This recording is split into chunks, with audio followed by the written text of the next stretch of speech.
Ika-11 kabanata. Ang matagumpay na pagpasok ni Jesus sa Jerusalem. Nang malapit na sina Jesus sa Jerusalem, tumigil sila sa bundok ng mga Olibo malapit sa mga nayon ng Bethfage at Betania. Pinauna ni Jesus ang 2 niyang tagasunod. Sinabi niya sa kanila, "Pumunta kayo sa susunod na nayon. Pagpasok niyo roon, makikita ninyo ang isang batang asno na nakatali, na hindi pa nasasakyan ng kahit sino. Kalagan ninyo at dalhin dito.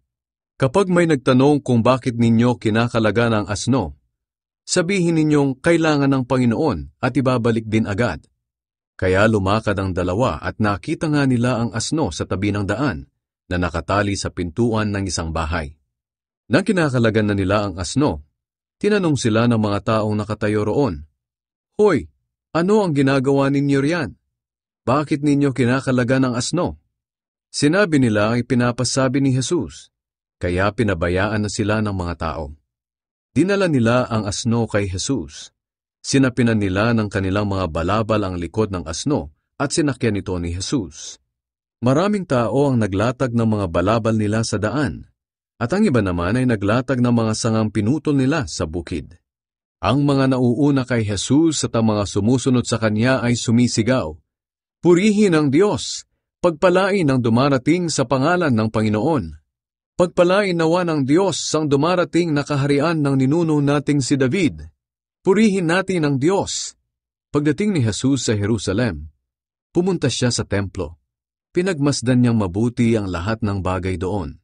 At dahil sa gumagabi na, pumunta siya sa Betania kasama ang kanyang 12 apostol. Isinumpa ni Jesus ang puno ng igos. Kinabukasan, nang umalis sila sa Betania pabalik sa Jerusalem, nagutom si Jesus. May nakita siyang isang madahong puno ng igos. Kaya nilapitan niya ito at tiningnan kung may bunga. Pero wala siyang nakita kundi mga dahon, dahil hindi pa panahon ng mga igos noon. Sinabi ni Jesus sa puno, "Mula ngayon, wala nang makakakain ng bunga mo."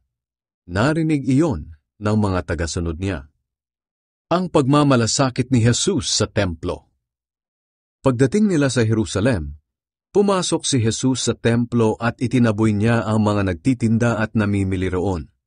Itinaob niya ang mga mesa ng mga nagpapalit ng pera at ang mga upuan ng mga nagtitinda ng mga kalapating inihahandog sa templo. Pinagbawalan niya ang mga taong may paninda na dumaan sa templo. Pagkatapos, pinangaralan niya ang mga tao roon. Sinabi niya, "Hindi ba't sinasabi ng Diyos sa kasulatan, 'Ang aking bahay ay magiging bahay panalanginan ng lahat ng bansa'? Ngunit ginawa ninyong pugad ng mga tulisan."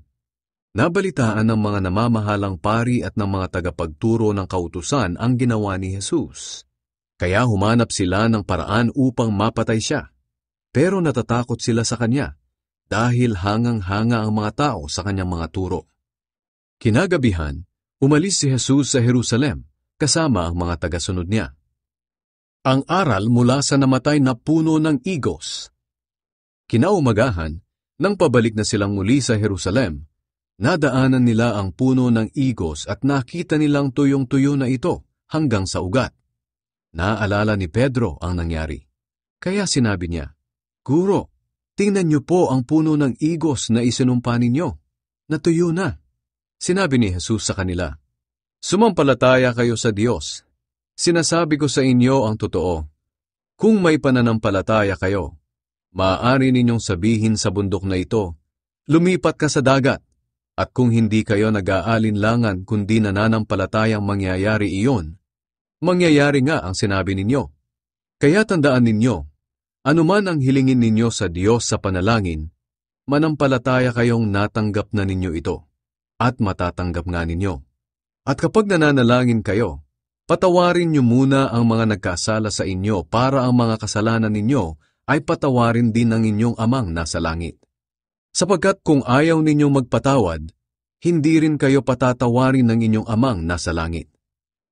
Ang tanong tungkol sa awtoridad ni Jesus. Pagdating nila sa Jerusalem, bumalik si Jesus sa templo. At habang naglalakad siya roon, lumapit sa kanya ang mga namamahalang pari, mga tagapagturo ng kautusan, at mga pinuno ng mga Hudyo. Tinanong nila si Jesus, "Ano ang awtoridad mo na gumawa ng mga bagay na ito?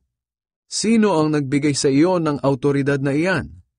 Sinagot sila ni Jesus, "Tatanungin ko rin kayo, at kapag sinagot ninyo, sasabihin ko kung ano ang awtoridad ko na gumawa ng mga bagay na ito.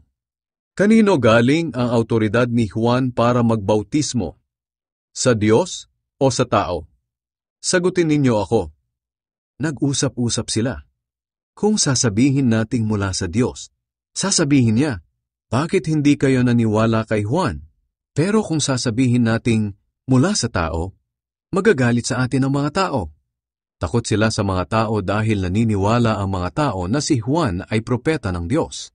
Kaya sumagot sila, "Hindi namin alam." Sinabi ni Jesus sa kanila, "Kung ganoon, hindi ko rin sasabihin sa inyo kung saan nagmula ang awtoridad ko na gumawa ng mga bagay na ito."